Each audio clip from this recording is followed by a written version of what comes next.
सुबह कर। चलिए तो हम लोग आज इसी के साथ जो है त्रिभुज का 6.2 का सारा खत्म कर चुके थे। आज हम लोग कौन सा चैप्टर चलेंगे? 6.3 का कुछ एग्जाम्पल है जो बहुत ज़्यादा इम्पोर्टेंट है, हम लोग उसको देख लेते हैं। सबसे पहले एग्जाम्पल नंबर 4 को देखें, ठीक ना।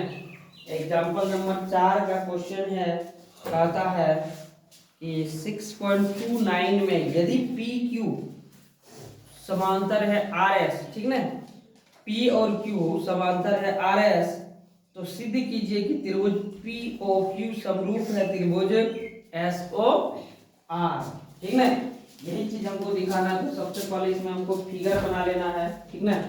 फिगर बनाने के बाद आगे बढ़ेंगे।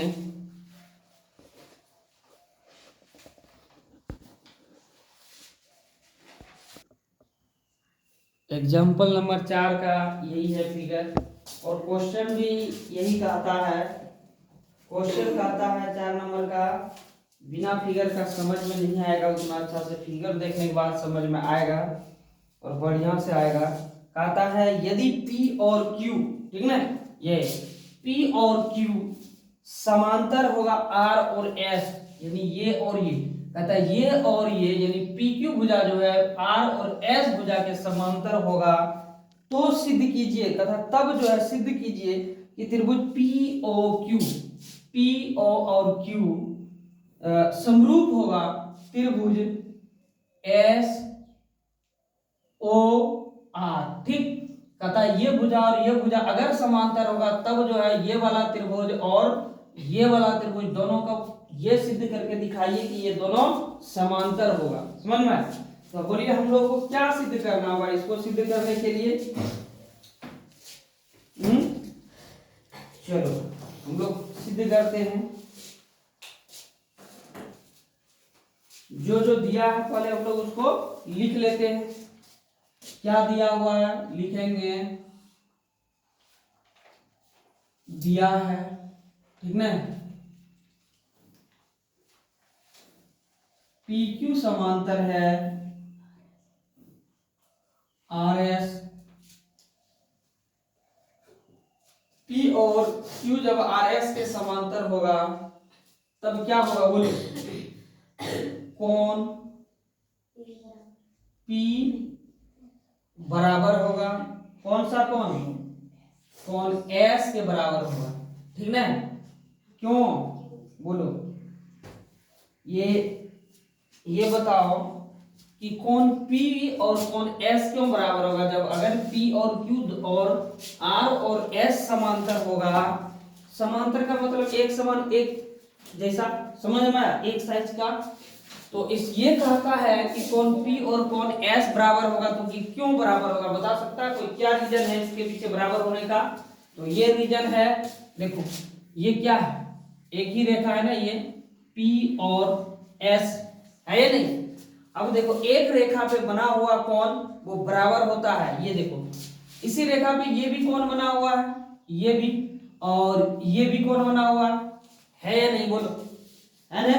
तो कहता है ये नियम है कि एक ही रेखा पे बना हुआ दो कोण, ठीक ना, एक इधर है देखो इस साइड और दूसरा इस साइड है, तो कहता है एक ही रेखा पर बना हुआ कोण वो जो है वो बराबर होता है।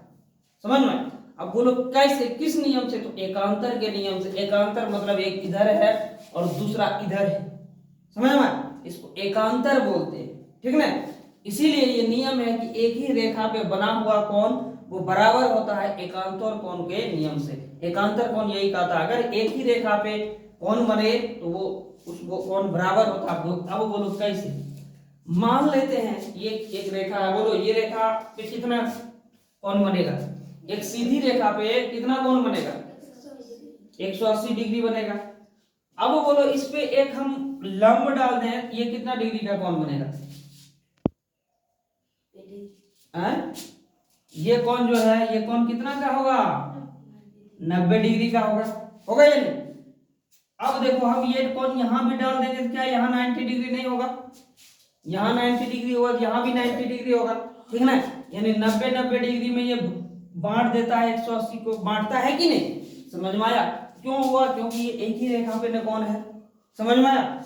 इसीलिए इस तरह से ही हम लोग समझे कि एक ही रेखा पे और ये एक ही साइड में है, हम इधर भी खींचेंगे, अगर लंब इधर भी देते हैं तो ये भी 90 डिग्री होगा ना। इसीलिए जो है कहा था एक ही रेखा पे बना हुआ कोण वो बराबर होता है, और ये एकांतर कोण के नियम से। ये जो एक ही रेखा पे कोण बन रहा है ये किस नियम से बराबर होगा बोलो? ये समकोण के नियम से, यानी एक सीधी रेखा पे डाला गया लंब वो क्या होता है? समकोण होता है। समकोण का मान 90 डिग्री होता है। कोई दिक्कत? तो लिख दो यहां एकांतर कोण के नियम से।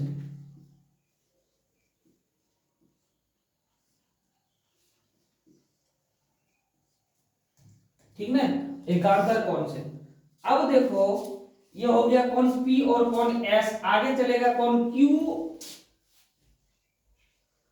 और कौन सा? कोण Q और कोण R। क्या होगा? ये भी बराबर होगा। वो भी एक ही रेखा में कोण है कि नहीं? वो भी एकांतर कोण के नियम से ही। आगे फिर क्या करेंगे बोलो? इसका मतलब है इसको दिखा दो कौन सा कोण है? पी ओ क्यू बराबर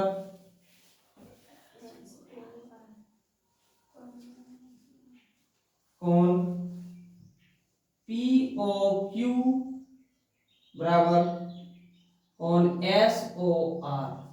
ठीक ना, कोण पी ओ क्यू समझ में, ये वाला यानी ओ वाला कोण और कौन एस ओ आर। देखो ये वाला कोण समझ में आया? बोलो कौन सा कोण बताए थे इसको? हम बताए थे जब इस तरह का कोण जब बताए थे, जब कैंची वाला कोण बने इस तरह का कोण तो फिर बराबर कोण होता है कि नहीं? ये थ्योरी में जब हम बताए थे वहां बताए थे जब इस तरह का कैंची वाला कोण बने वो कौन सा कोण से बताए थे बराबर है? बोले थे ना जहां भी इसको इस तरह का कोण बने देखो तो कौन सा कोण बोले थे? देखो बताओ जल्दी से, तुम लोग को लिखा देते दिखा देते तुम लोग कुछ। जय श्री राम। कौन सा कोण के नियम से? इसीलिए त्रिभुज कोण P Q P O Q समरूप होगा P O Q R O त्रिभुज एस ओ आर। कौन सा नियम से? शीर्षा। हाँ ठीक है, ये बात हुआ। ये शीर्षाभिमुख के नियम से ये कैंची वाला जो कोण बराबर होता है, चाहे ऐसे लिखो या फिर ऐसे लिखो, ये जो कोण बराबर होता है ये शीर्षाभिमुख कोण के नियम से। समझ में आया?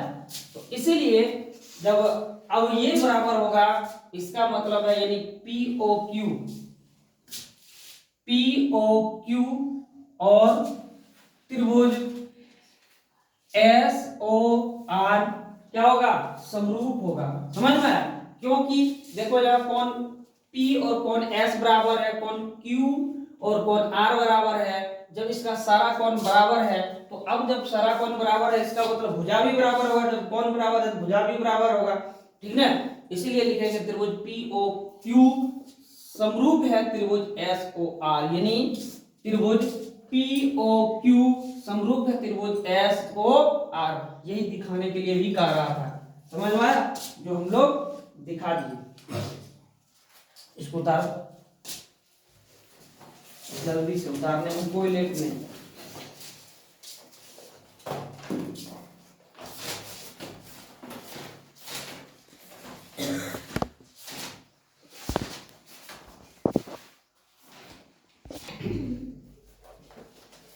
चलो ये एग्जाम्पल नंबर 5 है। ठीक है, कहता है आकृति, ये आकृति जो है ना बोर्ड पे जो हम बनाए वो बना हुआ है। कहता है सिर्फ उसका कोण P ज्ञात करने के लिए आता है। कोण P कौन सा है बोलो? ये वाला। ठीक ना, यही वाला निकालने के लिए कह रहा है। ठीक, बाकी देख लो क्या क्या दिया हुआ है, कोण P निकालना है। ठीक, देखते हैं हम लोग कैसे निकालते हैं। देखो इसमें दिया क्या क्या हुआ है, ये भुजा दिया हुआ है इसका, ये भुजा भी दिया हुआ, ये भी, और ये कौन दिया हुआ है, इसमें ये भुजा दिया हुआ, ये भुजा और ये, ठीक ना। अब इसका कौन हमको P निकालना है, चलिए हम लोग कैसे निकालते हैं। पहले ये देखिए, इस तरह का अगर दिया हुआ हो तो सबसे पहले इसमें कौन सा नियम लगाना होगा, पहले ये बताओ, ठीक ना। कौन दिया हुआ, भुजा, और भुजा भी दिया हुआ, तो हम लोग क्या निकालेंगे, अनुपात का। कि सबसे पहले ये देखेंगे इसका क्या किसका अनुपात है। तो सबसे पहले हम लोग लिखेंगे जो दिया हुआ, पहले लिखेंगे त्रिभुज ABC और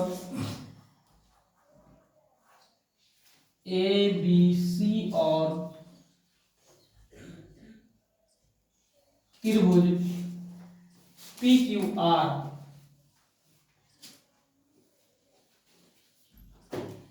में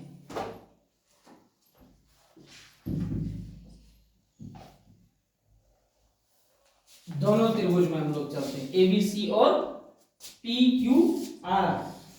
पहले देखो हम लोग ये देखेंगे A और B का अनुपात देखेंगे, A और B और R और Q, ठीक है। AB का क्या है, देखो A और B कितना है, लिखो 3.8, यही है ना, A और B 3.8, ठीक। फिर है दशमलव इधर लिखना है नीचे, और R और Q इसका यही ना है, समान भुजा, ये और ये इसका, ठीक ना। तो R और P का मान कितना है, 6√3, यही है ना, 6√3, ठीक ना। तो हम लोग इसका अनुपात निकालेंगे जब इसको R और Q है ना, R और Q है, सॉरी R और P नहीं है, R और Q है, ये वाला R और Q 7.6 है, 7.6। अब देखो इसमें भी 3.8 और 7.6, यहाँ भी एक अंक के बाद दशमलव, यहाँ भी एक अंक के बाद दशमलव, तो ऐसे ही ये पानी पीने चले जाएगा। ये हो गया 38 और ये हो गया 76, कटा दो, कटेगा, अब 2 16 34 दिन में 6 1 7, ये दो एक बार में, ये 2 बार में पानी पी लिया, ठीक। अब कौन सा भुजा लेंगे, एक भुजा का अनुपात। अब दूसरा भुजा कौन लो, दूसरा भुजा कौन लेंगे, तो BC और QP। BC कौन है, ये B और C और Q और P, Q और P, ठीक ना। BC कितना है, BC 6 है, और PQ बोलो या QP बोलो 12 है, 6 का 6 6 दूनी 12, 1/2, यही ना, ठीक ना। ये क्यों ले रहे, देखो ये इसमें ABRQ लिए, इसमें BC और QP ले रहे हैं, B और C ये और ये ले रहे हैं, क्योंकि यही है इसका क्या है, त्रिभुज में कौन बराबर होना चाहिए, संगत भुजा का अनुपात बराबर हो जाए होना चाहिए, यही है संगत भुजा, समझ में। जैसे कि इस त्रिभुज में अगर ये मान लेते हैं, इसको आधार मानेंगे, तो ये इसमें भी यही ना होगा आधार, ठीक ना, इसलिए इस तरह ले रहे हैं। और कौन बच गया, हम ये दिखा दिए, ये दिखा दिए, तो अब ये बचा, यही ना। अब ले लेंगे A और B, A और B क्या लेंगे, बच कौन गया, AC, हाँ A और C बचा हुआ है, AC बटे कौन होगा इसका, बोलो, हाँ P और R, क्या होगा, AC 3√3 बटे P और R 6√3। देखो ऊपर नीचे रूट है ना, ये तो कट जाएगा, ऊपर नीचे बचेगा क्या, ये भी 3 1 3 3 दूनी 6, यहाँ भी 1/2 आए, देखो ना सब 1/2 आ रहा है ना, इसका मतलब इसका संगत भुजाओं का अनुपात क्या बराबर है ना। तब आगे क्या करेंगे, जब संगत भुजा का अनुपात बराबर है, लिखेंगे अतः CA बटे पी आर, यहां से ए बी बटे आर क्यू, जैसे जैसे निकाला कीजिए वैसे वैसे लिख देना है, बराबर है बी सी बटे क्यू पी बराबर ए सी बटे पी आर, यही ना, ठीक ना। क्योंकि इसका सभी का अनुपात बराबर है इसलिए हम लिख दिए कि ए बी बटे आर क्यू और बी सी बटे क्यू पी ए सी बटे पी आर का अनुपात बराबर है। अब जब अनुपात बराबर हो गया तो फिर क्या करेंगे बोलो, अनुपात बराबर हो गया इसका मतलब क्या है, इसका जितना भी भुजा है वो सारा भुजा बराबर है कि नहीं, ये भुजा और ये भुजा और फिर कौन भुजा बोलो, ये भुजा और ये भुजा और ये भुजा और ये भुजा का संगत अनुपात क्या बराबर हो गया, यानी सारा भुजा इसका बराबर हो गया। हम तो यहाँ सबसे पहले ये लिख सकते हैं, ठीक ना, ये लिखेंगे चूंकि त्रिभुज ए बी सी समरूप होगा, त्रिभुज कौन सा त्रिभुज बोलो, पी क्यू आर, ठीक, दोनों ये समरूप होगा, तो किस नियम से समरूप होगा बस बोलो, एस एस एस समरूपता के नियम से। ऐसे समरूपता ये सारा जो है बेसिक में हम करा के रखे हुए, किसको ऐसे समरूपता बोलेंगे, किसको ए समरूपता बोलेंगे, यानी ऐसे समरूपता मतलब साइड साइड समरूपता, यानी भुजा भुजा समरूपता के प्रतिबंध से ये त्रिभुज समरूप हुआ। आगे बोलो जब त्रिभुज समरूप हो गया तो बोलो इसका कोई ऐसा कोण होगा जो कि वो बराबर नहीं होगा, समरूप हो गया तो सारा कोण भी बराबर होगा, समझ में आया। इसीलिए इसमें आगे लिखेंगे कोण C बराबर होगा किसके, कोण P के, ठीक है, यानी कोण C कौन है, ये वाला है कोण C, ठीक, ये वाला है कोण C बराबर होगा कोण P के, ये वाला कोण और ये वाला कोण बराबर होगा। तो चलिए अब देखो, तो फिर अब हमको ये दिखाना होगा, यहां दिया हुआ कि कोण ये 80 है और ये 60 है कि नहीं, बोलो वो 80 है ये 60 है, त्रिभुज का तीनों कोण का मान कितना होता है बताओ, त्रिभुज के तीनों कोण का मान 180 होता है। अब हम लिखेंगे यहां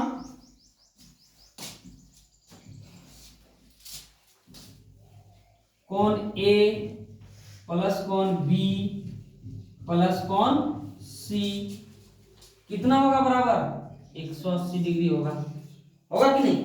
अब कोण A दिया हुआ है उसका मान रख दो, कोण A कितना दिया हुआ है 80 डिग्री, प्लस कोण B कितना दिया हुआ है 60 डिग्री, प्लस कोण C निकल जाएगा मेरा। अब इन दोनों को जोड़ दो, कितना हुआ बोलो 8 6 140 प्लस कोण C बराबर 180 डिग्री, कोण C बराबर 180 माइनस 140, ठीक ना, कितना हो जाएगा बोलो 40 डिग्री। इसका मतलब कोण C कितना निकल गया मेरा, कोण C निकल गया, कोण C की कोण P यहाँ यहाँ देखो हम इस त्रिभुज में निकाले हैं, ये A हो गया, ये B हो गया, ये C हो गया, समझ में। तो कोण C मेरा निकल गया 40 डिग्री, ये निकल गया, समझ में आया कोण C। अब देखो कोण C अगर 40 डिग्री है तो इसका कोण कौन बराबर है, ये वाला कोण और ये वाला कोण बराबर है कि नहीं। इसका मतलब कोण C 40 डिग्री तो कोण P भी 40 डिग्री, ठीक है, यहां लिख दो कोण C बराबर कोण P, यानी कोण P कितना हो गया 40 डिग्री, कोई दिक्कत। और यही मैं प्रूफ करने के लिए कह रहा था कि कोण C कितना दिखाना है दिखाना है कि कौन ने निकालना है कौन पी कितना है, तो कौन पी 40 डिग्री हो गया, यही हो गया तुम्हारा आंसर।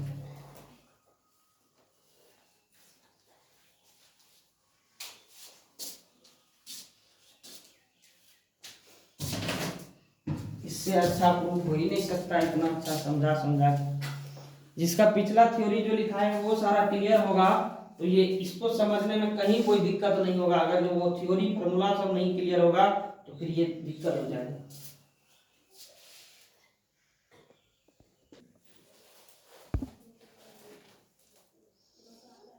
एग्जाम्पल नंबर 6 का हाल चाल जानते हैं।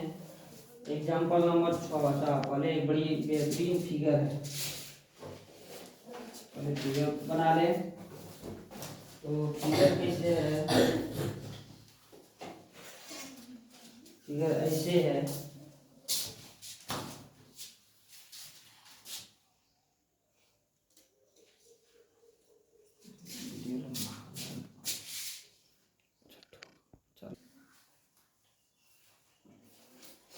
चलिए एग्जाम्पल नंबर 6 का यही फिगर है और एग्जाम्पल नंबर 6 में कहता है कि ओ ए इंटू ओ बी, ठीक, ओ और ए इंटू ओ और बी बराबर होगा ओ और सी, ठीक ना, ओ और सी इंटू ओ और डी, ठीक, यही कहता है।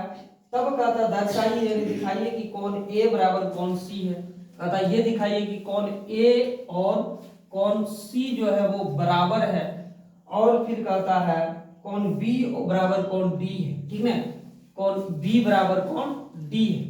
यही चीजें दिखाने के लिए कहता है। चलिए हम लोग इसको कैसे दिखाते हैं।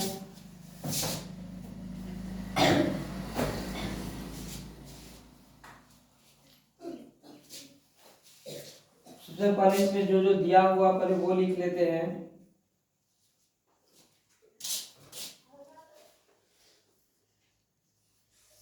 दिया है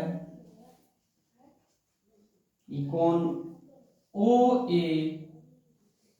इंटू ओ बी बराबर है ओ सी इंटू ओ डी। ये अगर ये कौन देखो, अगर ये बराबर होगा कौन भुजा ओ और ए, यानी ये भुजा और ये भुजा दोनों अगर बराबर होगा, इसका मतलब इसका अनुपात भी बराबर होगा।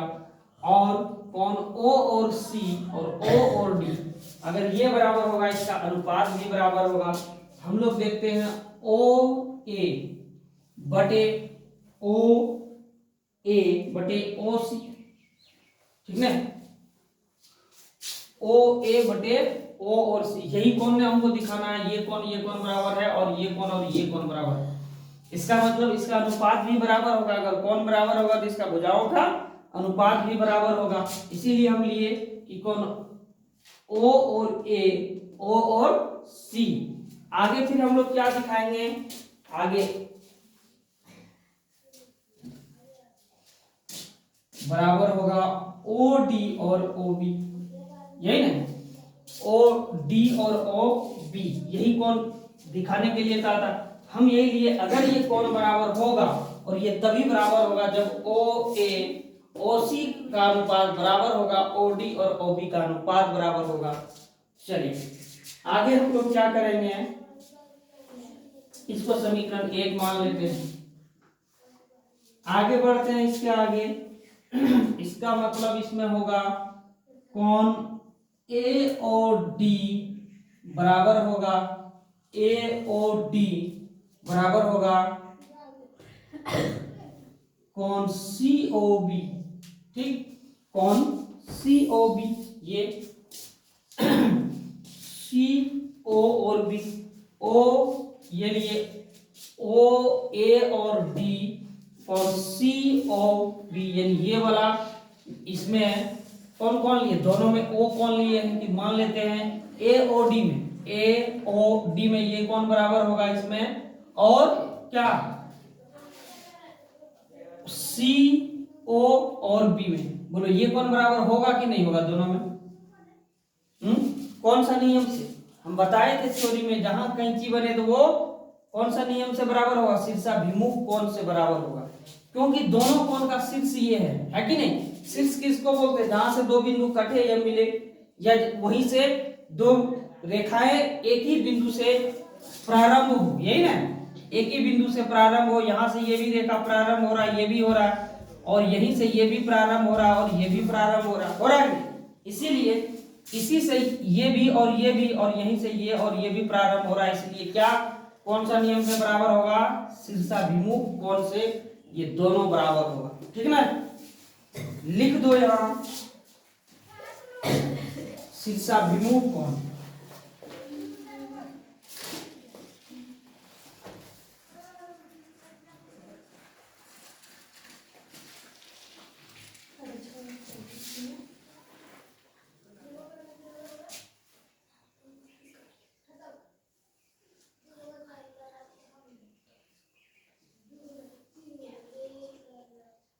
शीर्षाभिमुख कोण, ठीक है? शीर्षाभिमुख कोण से बराबर होगा वो, इसको समीकरण 2 मान लेंगे। आगे चलेंगे हम लोग समीकरण 1 और 2 से। ये समीकरण 1 हो गया, ये और ये 2 से, समीकरण 1 और 2 से।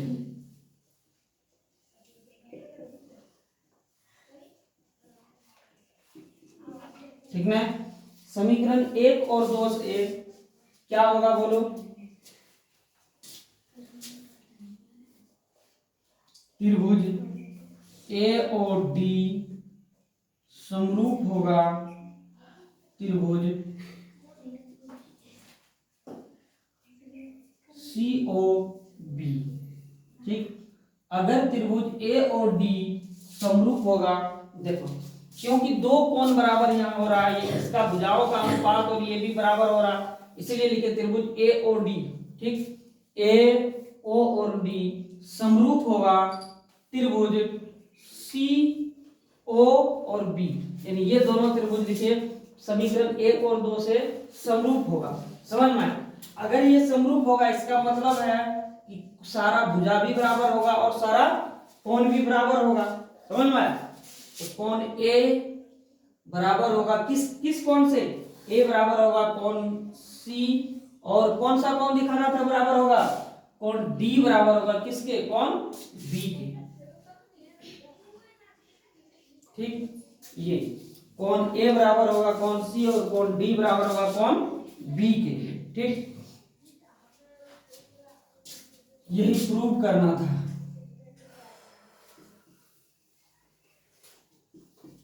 ठीक, यहां लिख दो प्रूव।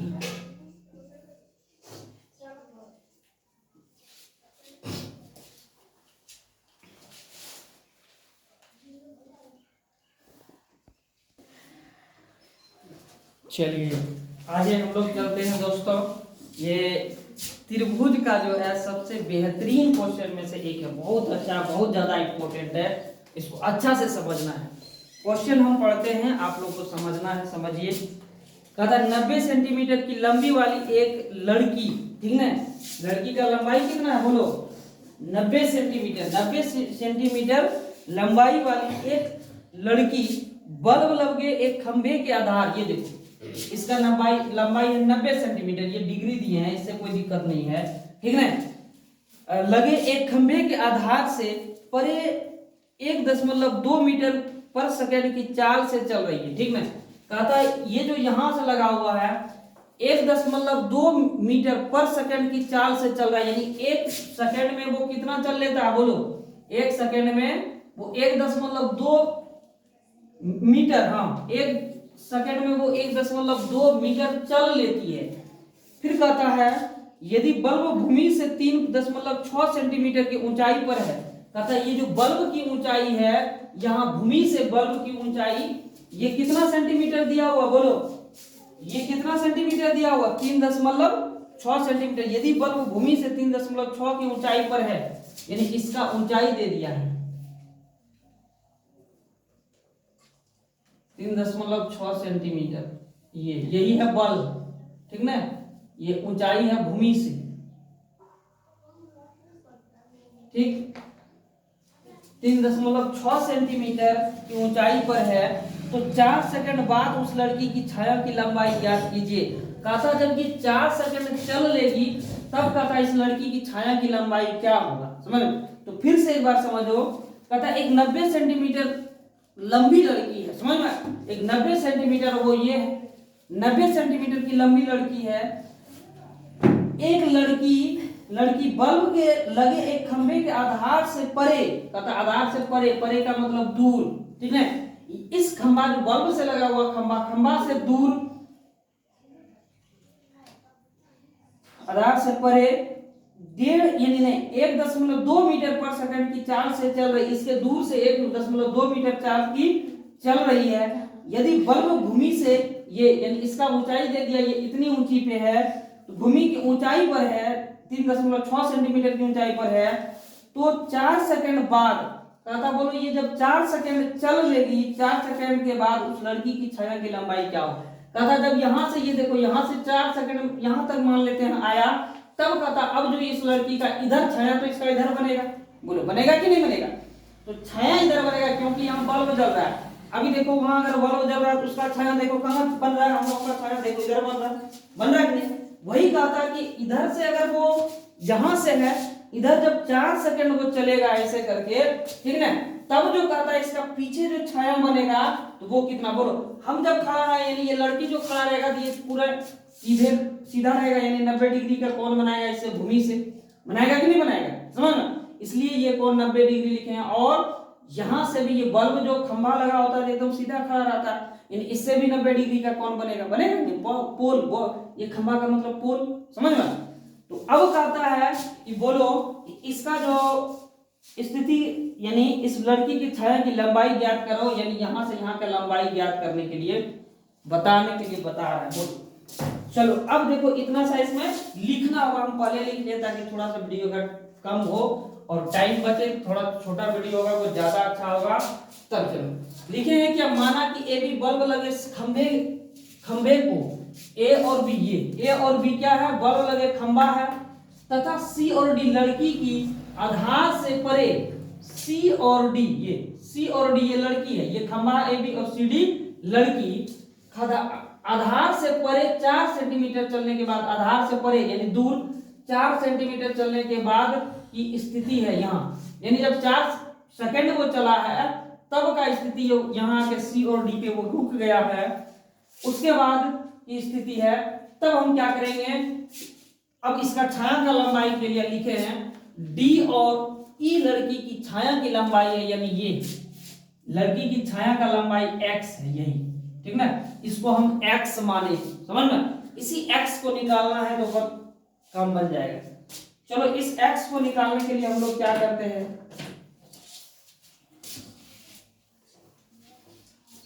इस x को निकालने के लिए इसका मतलब मेरे पास 2 त्रिभुज होगा कि नहीं? एक ये हो जाएगा पूरे और एक ये हो जाएगा, समझ में? लिखेंगे हम लोग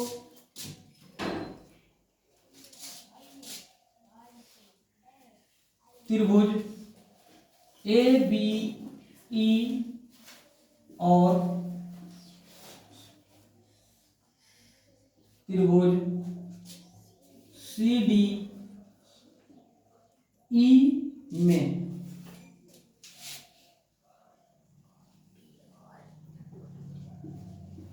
ठीक? इसी पे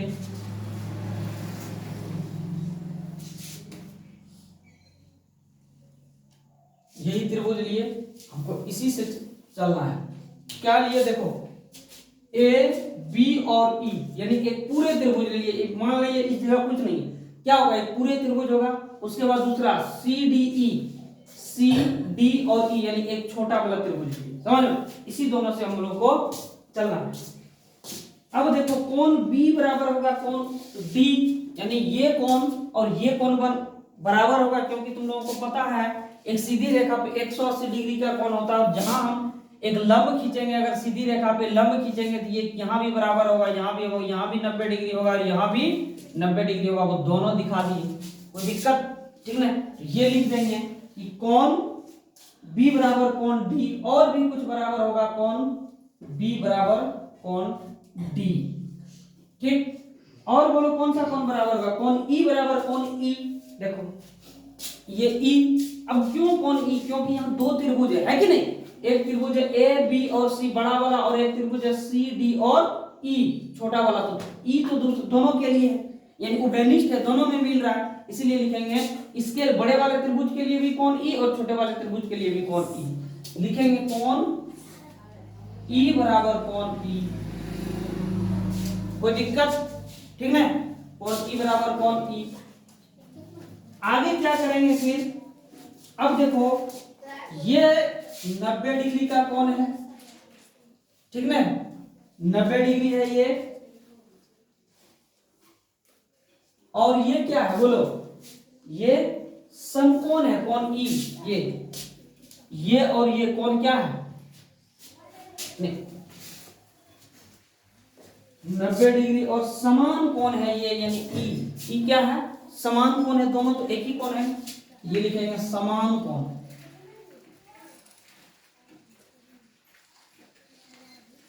या फिर इसको हम उभयनिष्ठ कोण भी लिख सकते हैं। अब देखो ये त्रिभुज और ये त्रिभुज दो कोण बराबर है, इसका क्या मतलब होता है? दो कोण बराबर है तो क्या होगा बोलो? दो कोण अगर बराबर होता है तो वो त्रिभुज क्या होगा बोलो? समरूप त्रिभुज नहीं होगा? बोलो तो लिखेंगे त्रिभुज ए बी ई समरूप त्रिभुज, त्रिभुज सी डी ई। समझ में? यही नहीं होगा?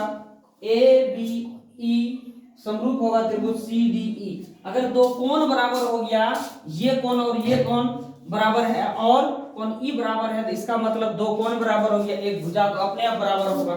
समझ में? आगे फिर हम लोग चलेंगे। अब इसका अनुपात देख लेते हैं। कोण तो बराबर हो गया, अगर अनुपात इसका क्या है? बीई बटे डीई बराबर ए बी बटे सी डी। ठीक ना? क्या क्या लिए हैं? बी और ई, यानी ये यहां से यहां पूरे बड़ा वाला, और डीई यानी ये, ठीक ना? डी और ई यानी पूरे बड़ा वाला और डीई छोटा वाला। फिर ए और बी, ए और बी का अनुपात और सी और डी का अनुपात। समझ ना? ए बी और सी डी का अनुपात। चलो अब इसमें बीई कितना दिया हुआ देखो, बी और ई टोटल। बीई क्या है बोलो? इसका छाया का लंबाई देखो, किताब में छाया का लंबाई दे दिया है, ठीक ना? आधार से इतना से 4 सेकंड बाद उस लड़की का छाया की लंबाई ज्ञात करिए। इसमें छाया का लंबाई ऐसे दिया नहीं है।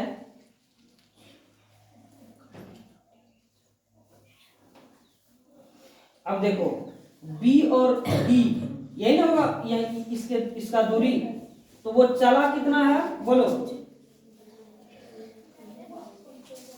यानी हम निकाल लेंगे इसका, ये 4 से निकालेंगे इसका दूरी, निकालेंगे यहां से बी और डी की दूरी, ठीक ना? बी और डी की दूरी कितना होगा? बी और डी की दूरी बोलो? 4 गुना समय कितना इसका चाल है बोलो? 1.2 क्या? 1.2 इसका सेकेंड है कि क्या है? 1.2 मीटर पर सेकेंड। हाँ 1.2 मीटर पर सेकेंड, और चला कितना है? 4 सेकेंड चला है। मीटर पर सेकेंड गुना 4 सेकेंड चला है। इसका दूरी बराबर सूत्र होता है समय गुना 4, इसको गुना कर देंगे। 4 दूनी 8 और 4 एका 4, 4.8 मीटर हो जाएगा इसका दूरी, यानी बी और डी का। तो बी और ई के लिए हमको क्या हो गया बोलो? तो बी और ई के लिए हो गया 4.8, इसका यहां से यहां तक का दूरी हो गया। अब हमको बी ई के लिए क्या करेंगे? इसमें एक्स जोड़ देंगे तो नहीं हो जाएगा यहां तक का बोलो? होगा कि नहीं? ठीक ना? यहां तक का एक्स है तो हम एक्स जोड़ देंगे, इसमें पूरी हो जाएगा बी और ई का। तो वही काम करेंगे यहां, ये ब्रैकेट में बीई के लिए लिखेंगे 4.8 प्लस एक्स बटे। अब देखो डीई, डी और ई क्या है बोलो? ये डी और ई, इसके बारे में कुछ है क्या? डीई दिया हुआ, डीई ए बी डी और ई डी ई तो है दिया हुआ है एक्स, यही ना है डी और ई एक्स, एक्स ले लेंगे। ए बी, ए और बी, ए बी दिया हुआ 3.6, पोल की लंबाई 3.6 सेंटीमीटर है, तो सेंटीमीटर से मत लिखो। अब सी और D, C D, C D ही हमको, सी डी है कितना 0.9, सी और डी यदि बल्ब की लंबाई 3.9 सेंटीमीटर हो, 4 सेकंड बाद लड़की की ऊंचाई,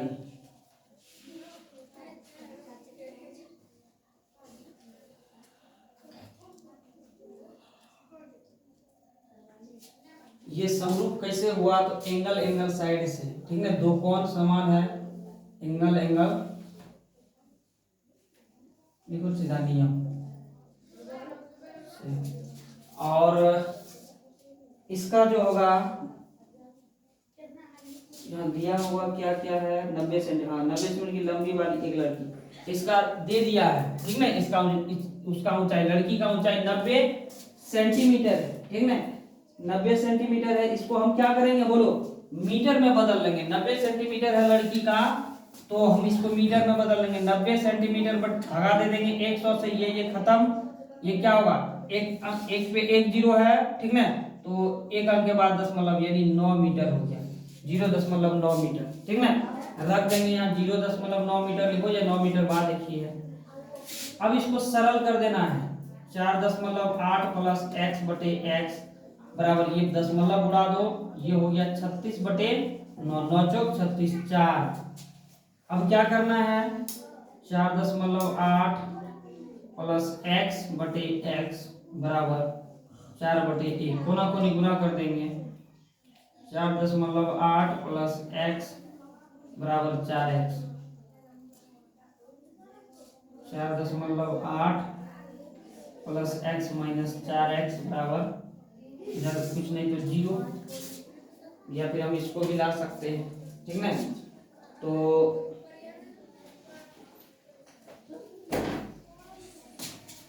क्या होगा आगे, 4.8 प्लस, इसमें 4 में 4x में 1x घट जाएगा, -3x बराबर 0। अब देखो 4.8, इसको हम इधर ला सकते हैं, क्या हो जाएगा 3x हो जाएगा। अब x को इधर ले आएंगे, ठीक ना, ये 3 गुना के रूप में है, तो इसको लिख सकते हैं 4.8/3 बराबर x।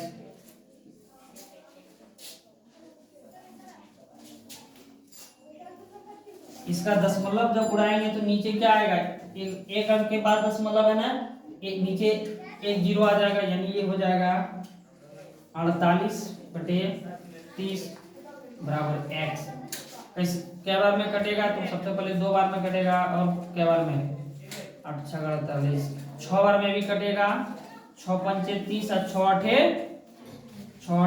48, ठीक ना, तो x बराबर 8/5, ठीक ना, 8/5, तो इसको दशमलव में आएगा, इसको बदल दो दशमलव में, तो x का मान हो जाएगा 1.6, कटाव कट जाएगा 1.6, समझ में आया, बोलो यही इसका आंसर होगा।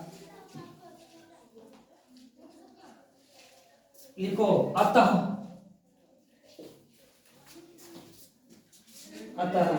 4 सेकंड चलने के बाद,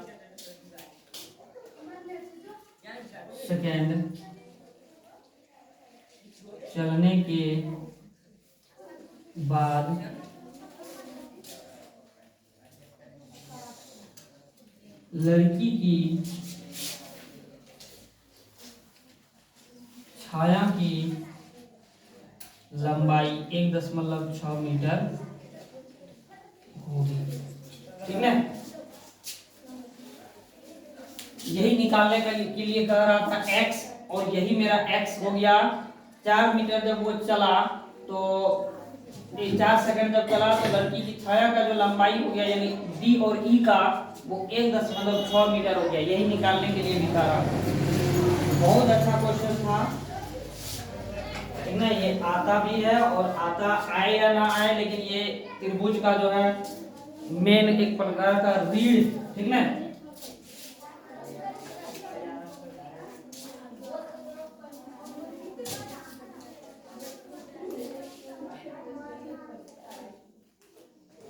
आज जो है यहीं तक अभी है, एक दो एग्जाम्पल और है, क्या तो एग्जाम्पल बचा,